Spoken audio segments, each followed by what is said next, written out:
Hey new warriors, in this video I'm going to cover a beginner guide pertaining to the cube mechanic in Torchlight Infinite and how it can benefit you as a new player, but also if you just want something to refresh your experience while playing through the end game. That being said, let's jump in. First thing is whether or not the pet pertaining to cube is right for you. We're going to go into the boon section because this is where you'll find the specific pack spirit. So right here on the upper right hand side, this is for the cube of rapacity. This pet right here is one of the best pets to get in all of TLI. Its value is exceptionally good, much like the dream pet. Now if you do enjoy the mechanic, then of course I would highly recommend getting it. If you find it to be boring and not to your taste, however, personally I would not recommend, only because again, if you're not having fun with the experience, then you're pretty much wasting your potential pulls on something that you do actually like and want to try. So if you try out cube and it does really fit your style of play, then definitely pull for this, because right here, the heart binding rose, this gives you drop quantity, but it gives you a plus 20% to your desire crystals, plus 20% to your divinity stones, which we'll get into very soon as to what they pertain to, as well as more drop quantity. And also you get a 22% chance to 2 times the items in the cube of rapacity, which again is part of the mechanic. I'll show you very soon. Very, very fun and rewarding. I would say overall that the cube is more of a gambler's mechanic in that you can earn a lot if you commit to it. However, you can lose quite a lot. And by lose, I mean you don't get as much out of it. Your rewards may not feel as satisfying, but on the higher end, your dopamine is through the roof if you can really, really stick to it long term. And this is where the upgrade rewards, or the additional, I guess you can say, constellations, for those who come from previous gacha games, if you can upgrade it and get the additional constellations, this will just turn this particular pet into one of the best in the game. It's really, really strong and very effective for earning a lot of really good materials. So hopefully that answers your question as to whether or not you should get the pet. I personally would get it, but again, this all pertains to you and how you enjoy the game. That being said, now let us go into the actual tree. But before that, let me just show you what the actual game is, because this is a mini game that you can participate in after you've cleared a map. So right now I've already cleared one of the time mark 8 maps here, and so at the end of the map you'll see this little icon here, and this icon, this essentially accumulates desire crystals. So it says could be granted by defeating the malice incarnations in the stage. Can be used to covet items from the cube of rapacity that appears after the defeat of the boss of this stage, and your desire capacity is 5,000. So you can save up a lot of your desire crystals. Again, these malice incarnations are enemies you fight along the way, and they accumulate these desire crystals, and the more you have, the more you get a chance to roll. So here we are. This is the cube of rapacity. This is the little mini game here, and you can see on screen you've got SR, R, UR being like the highest, SSR. And so what you're doing is you're taking your desire crystals, and what it says here says unused desire crystals can be saved until the next stage, upper limit 40. So what does that mean? This means that if you are running a map and you have something left over, your limit to start off with on the next map will be 40. And so you can just keep on farming for desire crystals. Now, you have the covet button here, and what this will do, you can either do it manually, so you can roll once, or you can auto covet and it'll just roll all of your respective desire crystals here. So we're gonna check this out.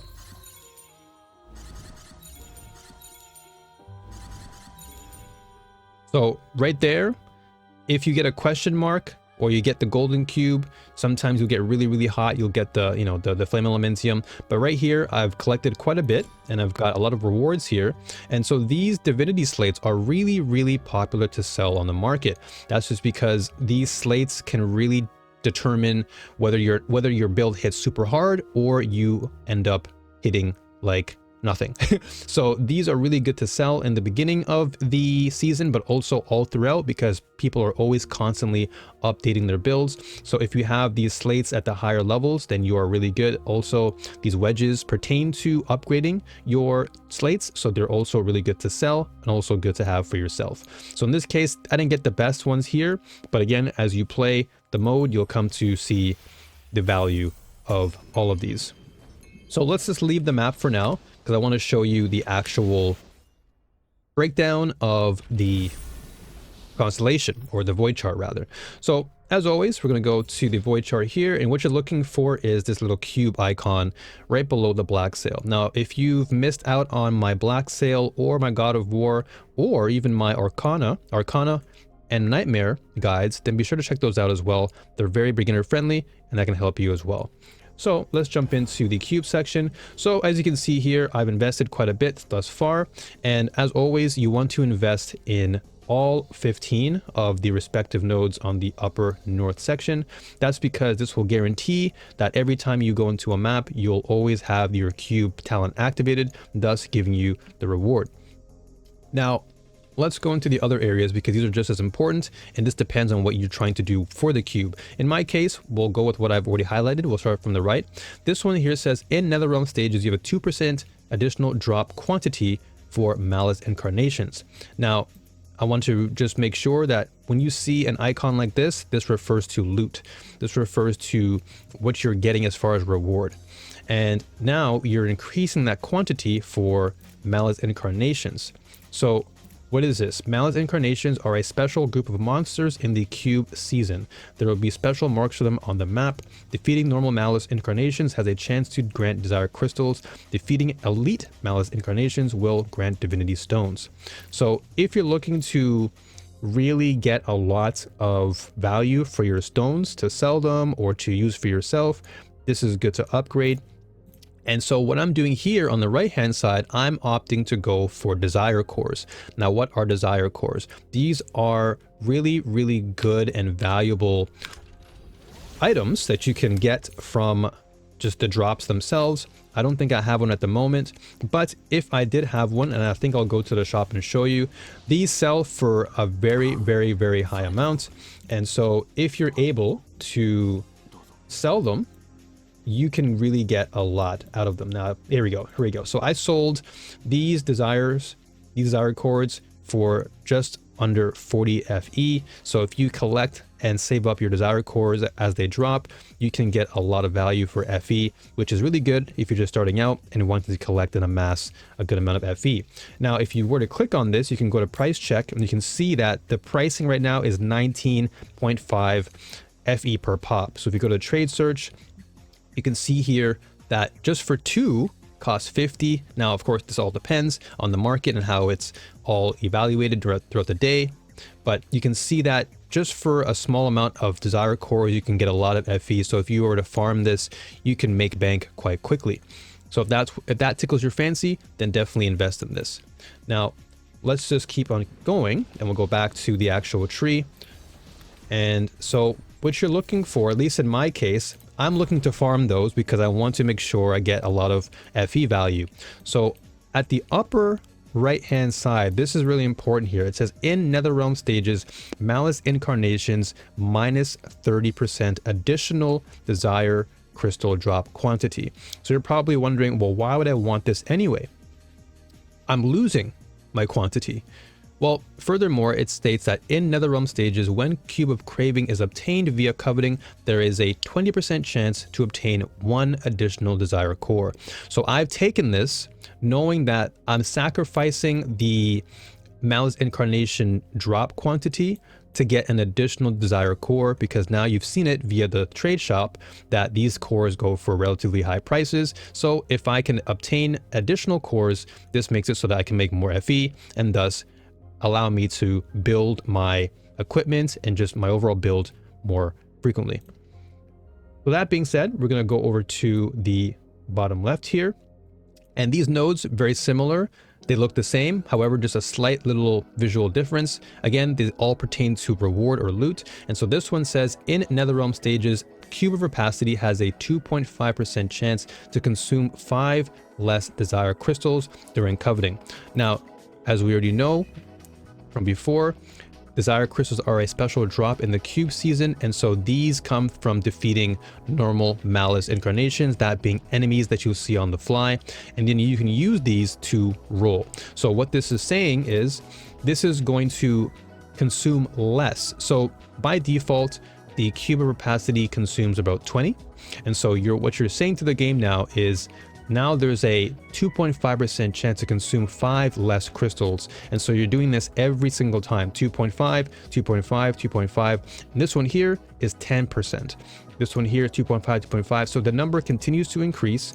And then here it says Cube of Rapacity has a 6% chance to not consume any Desire Crystals during coveting, which is really, really good. And thus you can continue going down even further. And this one states here that in Netherrealm stages, the probability of getting Cube of Craving from Cube of Rapacity via coveting increases by 13%, which is also good. And then time mark 1 or above, you get the Fallacious Cube here. Desire Crystal dropped by Malice incarnations have a chance to be replicated once. Now you're thinking, okay, well, this is all good, but what happened to all the stuff above? Well, if you continue to add additional drop quantity and you're able to get the pet, this minus 30% will be either nullified or you'll probably just override it. So this minus 30 on the surface looks somewhat, not appealing, but if you were to truly invest in the cube, you will most likely override that and you'll be totally fine. And then going all the way to the bottom here, you have the final Covetous Cube section here, and this one states that the probability of getting SSR and UR rewards from Cube of Rapacity via coveting increases by 10%. So as I showed you before, you were able to get some really high juicy potential pulls, and so this increases that value, or let's say chance of getting them, by 10%. And then Covetous Cubes is when Malice is accumulating in a stage, there's a chance for all monsters to be replaced with Malice incarnations. So that means whenever you're going through the map, you'll have a chance rather to essentially attack or be in contact with all the Malice monsters. And then we have the one in the middle here, we have the micro node here, and this one states that the probability of getting Cube of Craving from Cube of Rapacity via coveting increases. And this is also the same thing here, going all the way to the bottom. And then here it says plus 6 additional drop quantity for Malice incarnation. So again, like I said, the more you invest in these nodes, it'll likely override this, thus making this potentially even more of a, I'd say, reward and long-term benefit. But going down even further, this increases the drop quantity. This again is increasing the probability of getting Cube of Craving. And then also you've got the Cube of Craving. Here they have an 8% chance to drop 1 additional set of Desire Crystals. So as you're playing, they have a chance to drop more for you. This also further increases the Cube of Coveting, or Cube of Rapacity via coveting. And then this one here is really, really important, because this allows you to gain a chance to obtain 1 additional legendary divinity slate. That is really, really good, because these slates are really impactful.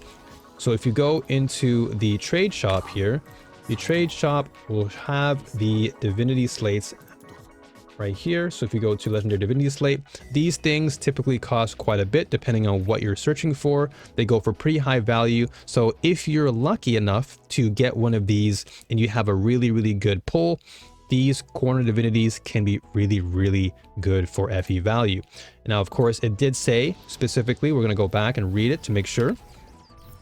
It did say that in this instance right here, it's a legendary divinity slate. So if you keep going forward here, it also states that we have a 5% chance to obtain 1 additional Transcendence Wedge legendary. So this is going to pertain to upgrading your specific slates.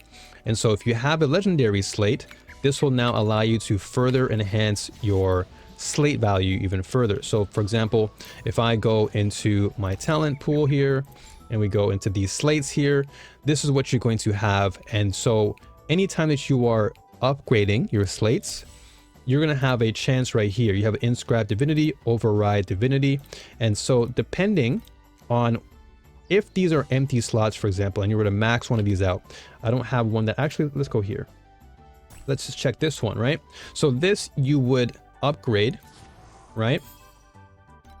And then you continue to upgrade here. And so you want to continue to brand it. So this one's purple, and then you have a blue one. So if you press it again, you will get the purple activated.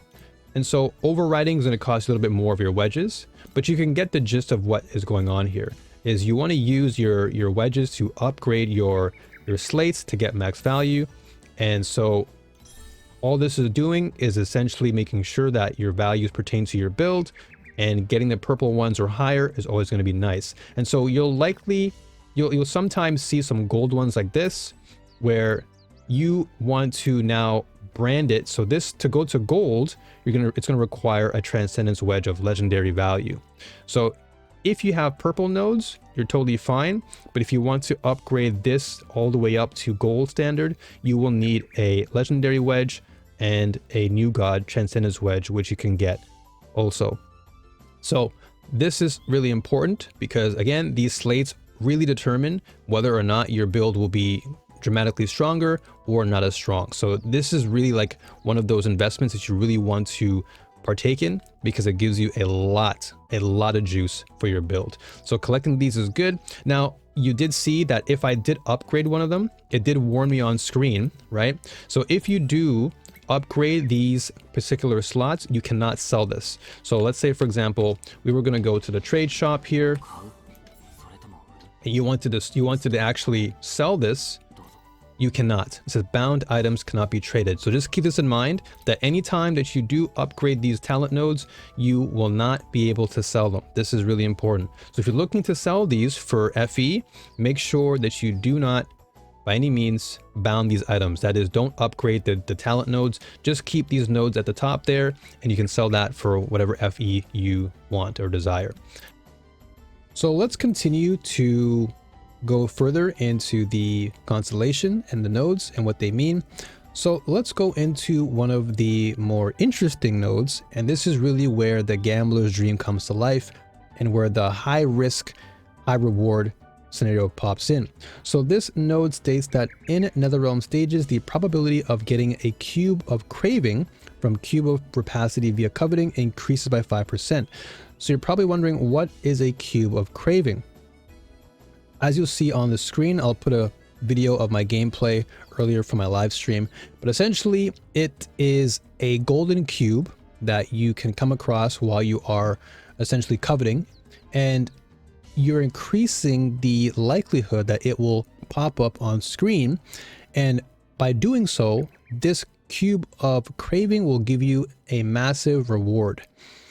So if you're able to land and get lucky, your rewards will be that much greater. And furthermore, you can enhance that by activating the greed button. So greed essentially is a button that will double or maybe even triple the rewards you get by clicking the greed button. This is really where the extreme high and the extreme low come into play, because if you win in greed, you are laughing to the bank. If you lose everything. Literally, you lose everything you earned. And so it really is a 50-50. It's a gamble. And so that's why I'm saying, if you like that gambler's dream, the high dopamine rush, then this particular section here is for you. And so what we're doing here is we're increasing that chance of getting the cube of craving, which is the golden cube. That's going to be a 5, 10, 15% increase here, plus the additional 5, 10, 15 here. That's 30%. And then you've got the additional greed here, plus additional 13%. So that's about 43% percentage of you getting your cube of craving, which is good. So again, if you do like the whole gambler's paradise, you know, pulling your slots for high value, then get this. Now, lastly, we have On the last nodes here, we have more nodes that give you drop quantity for Malice Incarnations, and this is about 6% here. This one increases the chance for additional Desire Incarnations to appear, which again, if you are confused about what this means, you can always highlight the text and it'll give you a breakdown of all the enemies that you can encounter. And so what they'll do is by defeating them, you'll grant more Divinity Stone drops or Desire Crystal drops. And all of this down below is essentially just allowing the number to increase, the probability for them to appear on stage. And then you've got some additional confusion cards, and then these give you additional Desire Crystal drops if you commit to this entire node here. This one further states that you have a 1% chance for all monsters to be replaced with Malice Incarnations, which means that there's a good chance that you'll likely accumulate more of your Desire Crystals, which can then help you to make that pulling value that much greater, right? And so it says Cube of Rapacity's max coveting attempt limit is 500. So normally you'd have a limit, and now it is capped at 500, which is really high, which means that you can essentially, like I said, pull for as long as you have to. And if you have all the other respective nodes activated, plus you have the pet, this is really where Cube comes to life, and you'll just have an explosive degree of reward. But again, as I said, all of that comes with a cost, because all this is really risky. If you do end up greeting yourself, you are essentially losing everything in that moment. So all that you work so hard for can essentially be evaporated if you go for the extra greed. But on the other scale, if you do end up winning and your greed ends up popping off, you will have some of the greatest reward in all of TLI. This particular constellation, the cube mechanic overall, is literally one of the most rewarding, just because it gives you so much. If you can win off your greed, you are winning. You are lapping to the bank. You can afford anything if you win big. But if you lose, it is one of the greatest lows that you can ever experience. So again, this is for those who love that high dopamine rush, who want that thrill of seeing numbers go up, but also you're gonna have to face the consequences, the reality that you can lose it all in one fell swoop. Now, to close things off and wrap things up, the question remains, why should you play Cube over the rest of these cool mechanics in Torchlight Infinite? Well, for one, as I mentioned, if you do like those extreme highs of really getting a massive payout for your efforts, then Cube is definitely one for you, just because simply there is no other mechanic in the game that can give you such an extreme high, but also such an extreme degree of reward in a very, very small period of time. Most other mechanics in the game, you have to kind of work towards getting that value. It's more of a long-term grind. But Cube is very unique in that it is very short term. Just like any gamble, just like any slot machine, it is very instant. If you win big, jackpot, you're laughing to the bank, dopamine high like crazy. But if you lose, it is like the absolute low. So why should you play it? Again, you want to win big, Cube's for you. But if you want to play it safe, then there are plenty of other modes that are very, very much worth your time. And if you want just to have a nice, slow yet safe journey towards FE wealth, then there is obviously Nightmare, there's Clockwork, there is Sandlord, which is probably one of the safest and most reliable in terms of consistent FE wealth. And if you want me to make a video on this, let me know in the comment section. But you have plenty of other things to check out. But again, why should you choose this? It's just for the extreme highs. If you're a content creator like myself, Cube is the way to go. It's just great for clips, great for funny moments. But if you want to play it safe, then definitely choose other ones that are going to be of your time. So that being said, folks, thank you again for tuning in. If you want to see more content like this on the channel, be sure to like, comment, and subscribe. Look forward to more beginner guides on the channel pertaining to Torchlight Infinite, as well as other ARPGs such as Last Epoch and much more. That being said, New Warriors, as always, stay strong, keep fighting, and may the force be with you all, always. Until next time, take care.